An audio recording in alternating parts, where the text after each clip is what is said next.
Welcome to Geared for Growth. Today we're heading to the nation's capital with buyers advocate Claire Corby to unpack what's happening in the Canberra property market and what investors need to know.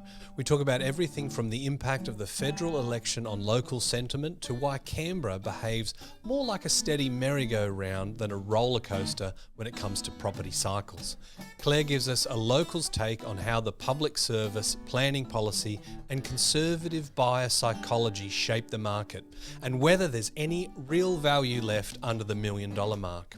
We also touch on some big investor considerations, what role Canberra plays in a balanced portfolio, whether units are worth a look in a city full of new supply, and the quirks of leasehold land, fixed land tax, and seasonal cycles that affect supply and demand. If you're looking for Perth-style booms, you might want to keep scrolling, but if you're building a long-term diversified portfolio, this one's well worth a listen. Let's jump in. Claire Corby, thanks for joining me back on Geared for Growth. Thank you so much for having me back. We always have fun because you're sort of like a closet tax nerd, so that's a good jumping off point for us. And I think you've taken that same nerdity, if that's a word I can invent on the spot, to property. And that's the way my brain works. So I always get some really good insights from chatting to you. But I want to focus on your backyard. So you're based in Canberra, of course, and we've just had the federal election and it was a massacre for the blue team. I wanted to get firstly your insights of how that kind of played out on the ground there, because Canberra seems to be, obviously that's where Parliament is, but there's a lot of government employees in Canberra. So it seems to have much more of a heightened focus in Canberra than elsewhere. It certainly does, and I think sometimes around the country people talk about Canberra as if it refers to this collection of politicians, when really local Canberrans, we see them as the FIFO workers. Mm-hmm. They're not really here. They're not really part of the fabric. They come in, you might see them at a restaurant or somewhere, but you're not bumping into them on the streets or anything like that. They're up at the house, they're doing their thing. In terms of, I guess, how the federal election, it also sort of plays into, I think, the Canberra psyche, which is probably more about the people that live here. And given that there are, a large proportion of public servants here servicing said government, but also the nature of Canberra. I mean, we're a pretty conservative bunch of people, and it can be a bit more of a sedate market than, say, your bigger capitals, where you get more of a ride, hold on to your stomach because here goes the roller coaster again. And we get these ups and downs and these overcorrections, whereas Canberra is much more of a steady as she goes. We can be slower to take off, but also slower to, at the other end, we're probably the first early ones, in my mind, to pull back when things start to, caution, steady as she goes. So it's quite a different market from, I guess, a buyer psyche. Mm-hmm. And just, people transacting and things like that. So in my mind, it's a bit more of a conservative market, probably not so much because of, I guess, anything else other than just, where the capital, I think of the black Kathmandu jacket. It's the Canberra uniform to keep us all warm. Yep. But it's that conservative, everyone's dressed in a black puffer jacket. It's that psyche, I think, that plays into the fact that when it is a federal election, everyone sort of go, let's wait and see. Let's see what happens. Let's not rush into anything yet. Oh, and interest rates have come off. Well, that's only one. Let's wait for the next one. Right. So there can be a bit of a lag and a delay that I think it just plays into the Canberra roller coaster here is a little bit more sedate. It's a bit more of one of those rides at the show where it's not, the teacup ride where everyone's spinning you around. It's a bit more of that. The merry-go-round with the little ponies going up and down at a slow and measurable rate. Yes. Yeah. So it's a little bit more, let's go on that. Oh, that looks like a nice, delicate ride. Yes, you can take your grandma on that one. Yeah. And then you've got Nick Kyrgios, who probably is an outlier. Well, you do see him around town a lot more than the politicians too. Right. So when it came to that election, obviously we had Peter Dutton going into that election He had some very Trumpish looking sort of policies. I think we may have even seen him in a red hat. But, Trump did the Elon Musk thing where he sort of massacred the public service as a cost saving. And it seemed like Dutton was kind of modeling himself on Trump for a bit. And then the tariff thing happened and he's like, oh, no. I don't know why you picked that up, but I've got nothing to do with Trump. But it was a little bit too late. But I'm guessing that kind of fed into the sentiment in Canberra where they were kind of thinking a Liberal government will likely shrink the pool of government employees. So given the Labor Party won, is there a little bit more of a uptick in confidence from that? I would think so, yes, yeah. I mean, even we sort of talk at a federal level rather than sort of the ACT government level, which is probably another conversation we could have. But at federal level, when Dutton's saying, I'm going to cut 41,000 jobs from Canberra, well, you can imagine that went down like a ton of bricks.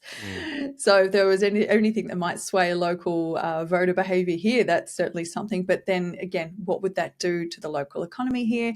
We're going back to, I guess, look at 96 when Howard came in and how that impacted the Canberra market too, for those of us that can remember that far back. It was a very, very conservative. How is this going to play out? What's it going to look like for Canberra? Are we going to go back to that era? What's that going to look like? We've had such an era of expansion here. How is that going to play out? So I think this year a lot of people wanted to see locally how is this federal election going to play out. Yeah. Now, we haven't got the June data yet, but if we look at the May core logic data, we've basically got Brisbane, Adelaide and Perth have had an enormous growth cycle and they're still posting positive growth numbers, so they're not necessarily at the peak, but the pace of growth is definitely on the downward trend. And then if we are just focusing on, say, capital cities for investment potential locations, we've really got, Sydney, Melbourne, Hobart, Darwin and Canberra. Hobart and Darwin have in common, sort of roughly speaking, their peak of the markets were around the sort of March, April, May 2022. Hobart's come off 10%. Canberra's come off 6.4%. There's a lot of people looking to what is the next Perth. So far, the answers have been Darwin and Melbourne. But has Canberra got a potential for having some good upside in the next little while? I note in May it posted I think it was 0.4% and it's up 0.5% for the quarter. So there's not necessarily a trend line there, but it seems like it's only got one way to go because, losing 6% from the peak is on the higher side, given nationally we typically don't see downturns above 7%. Yeah, I think you're bang on there. It's funny how COVID played out here in Canberra. I think we were at the time when the pandemic happened, Canberra was almost set to get into that next little growth phase as well. And then the fact that we had all these people coming back to Canberra, perhaps from being posted overseas or being away and coming back into the country. We had stories of people getting off the plane and bidding at auction the same day. Wow. I think we had probably, from the data that I saw, recalling from the depths of my brain now, but I think we had the steepest price growth during COVID was Canberra. Right. And I don't know as well, that could be underpinned by the fact, high average incomes here. So there's more capacity perhaps to propel that price growth. Yeah. But where I saw it really play out from there was the fact that we had a lot of desire for the 4-bedroom family home over your typical standard brick and tile Canberra 3-bedroom, 1-bathroom, smaller home. There was this real push towards the Zoom room and things like that to happen at the time. So perhaps the Canberra market did, I don't want to say overshoot, but it perhaps was quite of a steep, well, I have said it now, so we'll deal with that. But perhaps it was quite a steep price rise that it was atypical of Canberra, that perhaps now to come off that, it's hard to, I guess, pinpoint and talk about the Canberra market as a whole. And this is where I start to struggle and lose my words here, because I want to almost take it into different submarkets and talk about the fact that the high end, our top end bracket, has certainly come off in the last 2 or 3 years now, since 2022. I feel like there hasn't been as much price growth, and vendors have had to discount disproportionately to say I guess the 500, is there any homes, freestanding homes for 500? We'll talk about units separately. But that sort of entry level sub median, call it 800 to 1.2-ish home.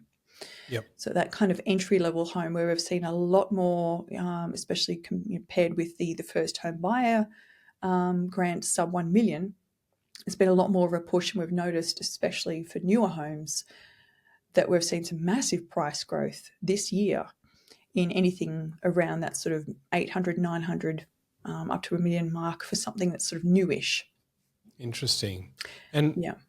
Are we seeing more transactions happen at the higher end, or is it the lower end where all the volume is? Yeah, I think the volume is certainly at the lower end. And we're seeing, there's a lot more interest as well in something that's slightly more, quote unquote, affordable. Yep. But certainly at the higher end, people are being a bit fussier. They're waiting for something that really excites them. It's not purely about, land banking and it's in an older area, especially these homes that are 1940s, 50s, 60s era in our inner suburbs. They're getting a bit long in the tooth now. And, as more of these newer, shinier knockdown rebuilds come on, some of the guys are, selling and chasing 5, 6, 7, 8, 9 million for those. Yeah, right. Which is, is Canberra's top end. So they tend to take a little bit longer time on market, or, they're shopped around off market, which again, do we want to go down that rabbit hole today? But pulling it back to, I guess, to talk about Canberra and the different pockets, I think it's really driven by that volume based, where it's something that can deal with Canberra's climate. Certainly something high energy efficiency, and it's relatively affordable. That's what's doing well. Yeah, okay.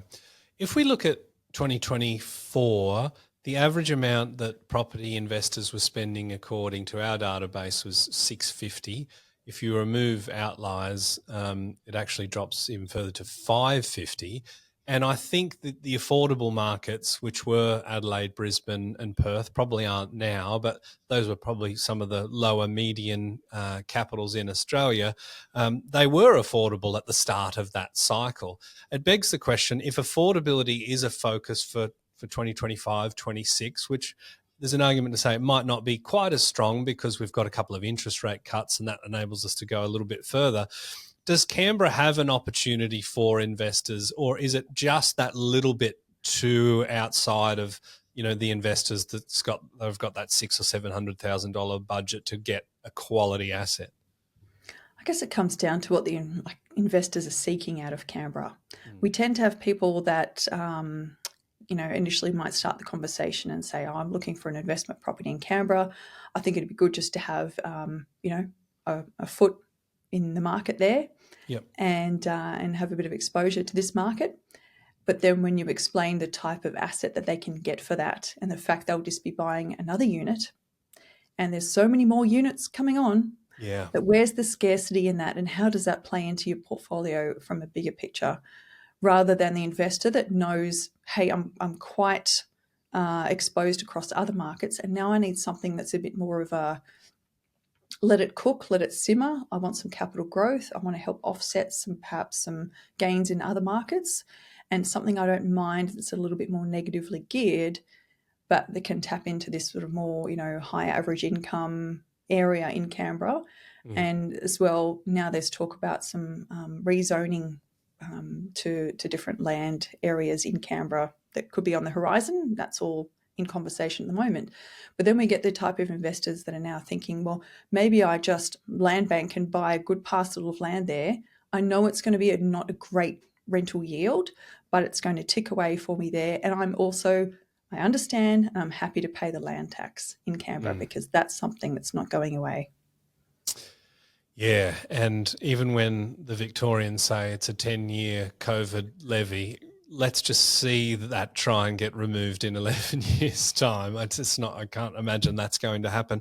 So I guess when you sort of said it depends what investors are looking for in Canberra, my mind went straight away to, 20% year-on-year growth, at least for a year or a year and a half, I think is what investors are looking for that are drunk on the success of Perth. So based on your sort of description, is it maybe not a first investment property location? It's something that has a bit more value from a diversification point of view.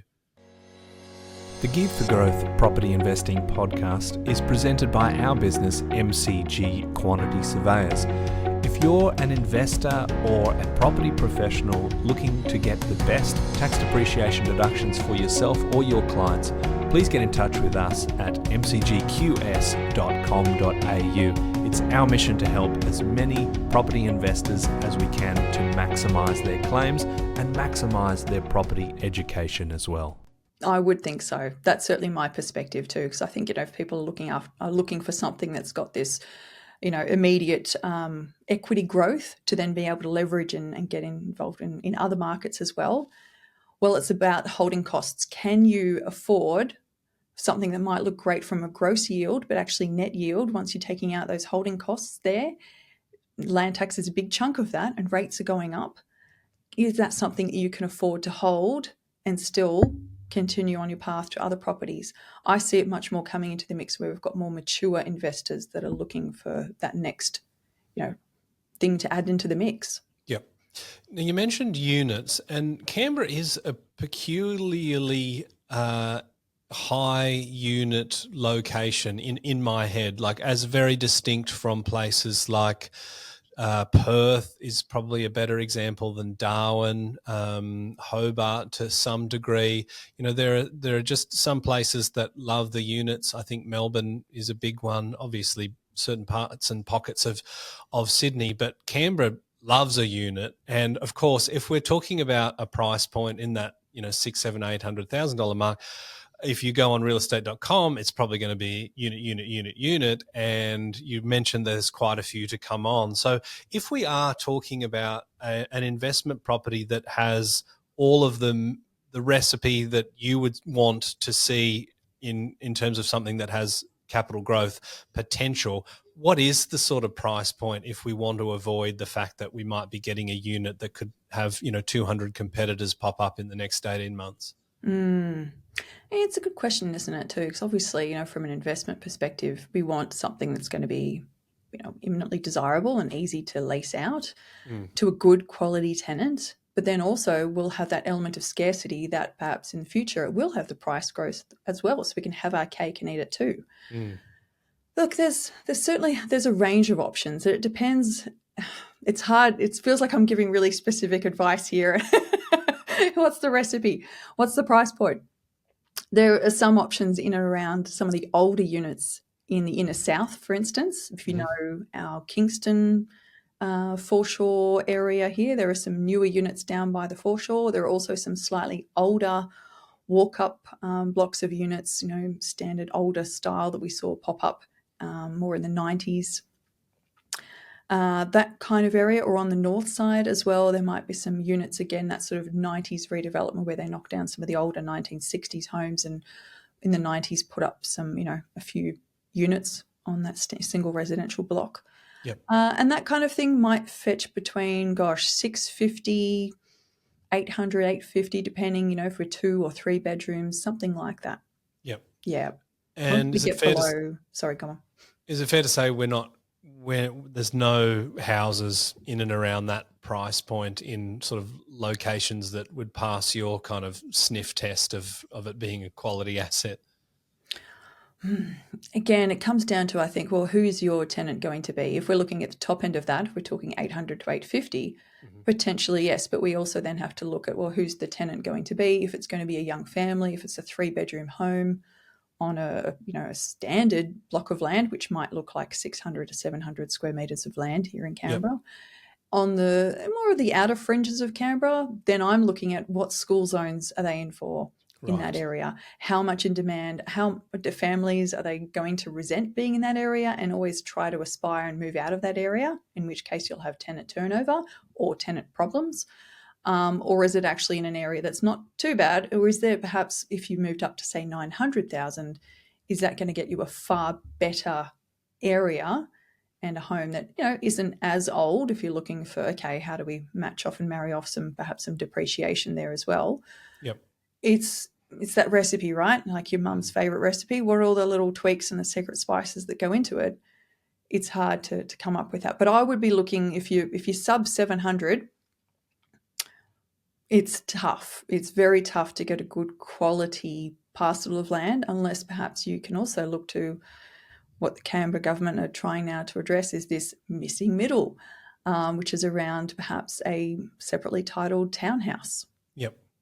And what's going on in Canberra at the moment in terms of the tax review, the planning stuff that they're bringing out? What problems are they trying to solve, and what's the future look like for Canberra from a housing and development point of view?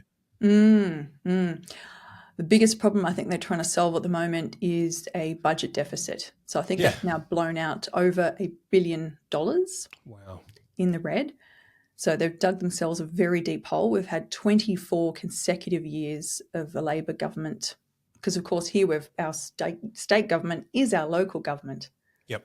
So we've got the one level of government here. So 24 consecutive years of the Labor majority, some of that with the Greens as well. But so they're now over $1 billion in deficit, and we're looking, how do we get that back? So where's the little cash cow?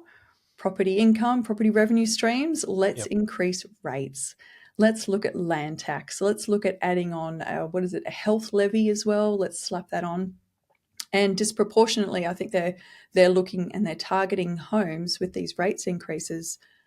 Anything that's a block of land where the unapproved value of the block of land, as assessed by the government, is over $1 million, that's going to be taxed more heavily.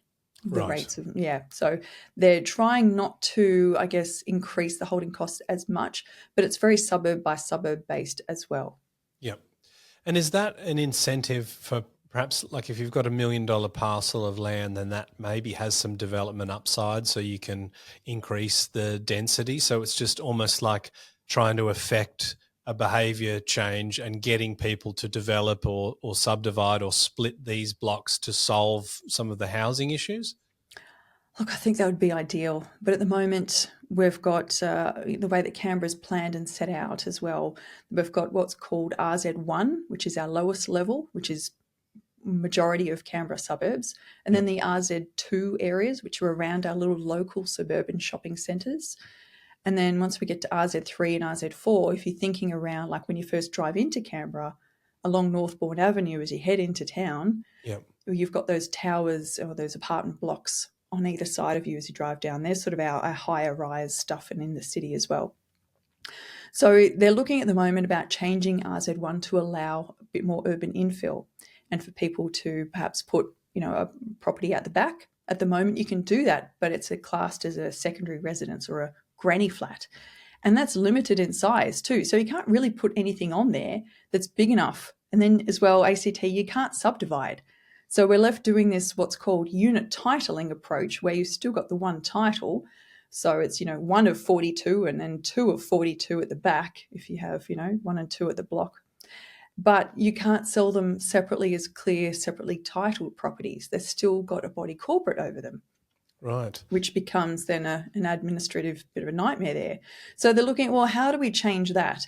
Is there a way where we can change the zoning and allow a bit more of this urban infill to bring up this missing middle? However, when you say to your mum and dads that are holding these blocks, okay, yep, you can do it. Well, they look at it and go, well, that's great, but the charges I'm going to have to pay on this, which is our lease variation charge, because again, we've got leasehold land here, which is interesting and unique to Canberra. But to change the lease, the Crown lease, to say that, okay, there's not just one property on this title, now there's going to be multiple, depending where you are and depending how many properties you might add, that might be a $200,000 to $300,000 levy. That's crazy. It's insane. And then also, if you're then classed as a developer and you're doing this to put another property on with the intent to sell, you might need a developer license. Right. So it puts all of this red tape around people, and completely it's too expensive, it's too time consuming, it's too risky. People just throw up their hands and say, I don't want to do that. I'm quite happy just sitting here and enjoying my retirement years. And then they hold on to and they stay in the properties and they don't get turned over to other families coming in, and it becomes this bit of a stalemate in the inner suburbs. I've always considered the local government in Canberra to be quite progressive. Often there's policies, there's new things that it almost feels like they're tested in Canberra and then they sort of catch on other states. But in that regard, Canberra seems to be way behind the eight ball and quite backward. Is it because land scarcity hasn't really been traditionally a big problem because Canberra was just kind of created as a fight between Sydney and Melbourne that didn't have a winner, and it was just parked in a paddock, so land wasn't the problem? Yeah, it's funny, isn't it? Because we're in the middle of nowhere, for want of a better word, and we've got all this land around us, and yet there are some suburbs that straddle the border, half in New South Wales and half in the ACT, because we've expanded so much towards that edge and that border that we're now at the capacity for reaching up to our north and our west. We've got suburbs that are really, pushing the boundaries of the ACT's limits. As to how did it come to play, I guess we've had a couple of, planning ministers who have been in the spotlight and been criticised over the years for perhaps a lack of foresight and a lack of, strategic thinking.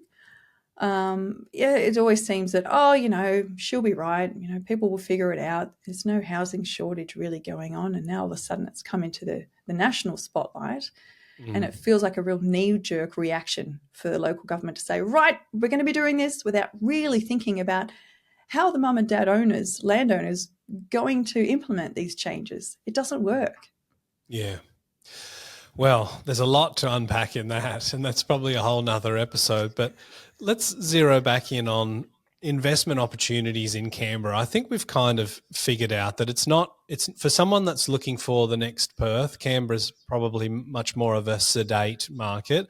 There's opportunities in probably higher price points than a first-time investor would want to go. So we're talking, in excess of sort of 850, 900 for a house.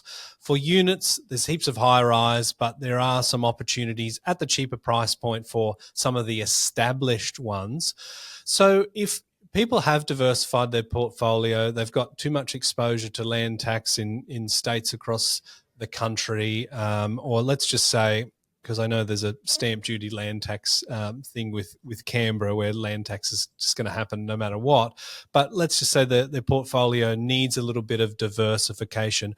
What do people need to know about investing in Canberra? Things like the tax situation, of course, but also I've heard you talk about climate actually has an impact, and the seasons drive the market to some degree, which sounds quite interesting.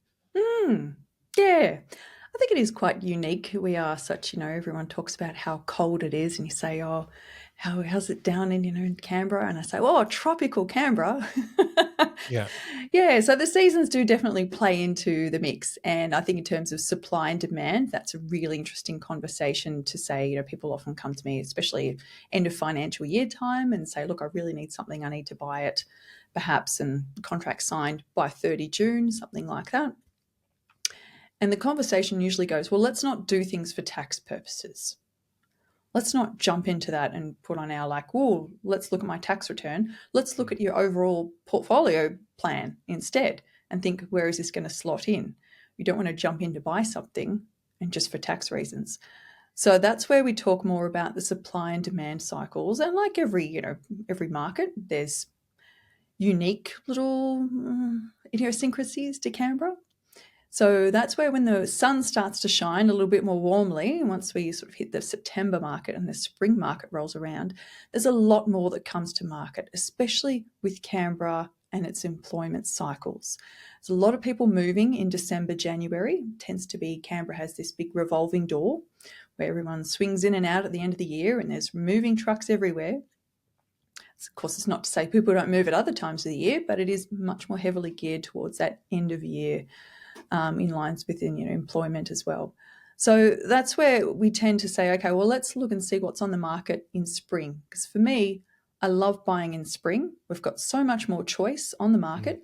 Plus, when we get to the tail end of the year, there's an opportunity. Some of our best buying happens in December. Right. Yeah. So vendors are very, very keen to get a sale done. They've got the red man going to arrive on the 25th of December and they want something done.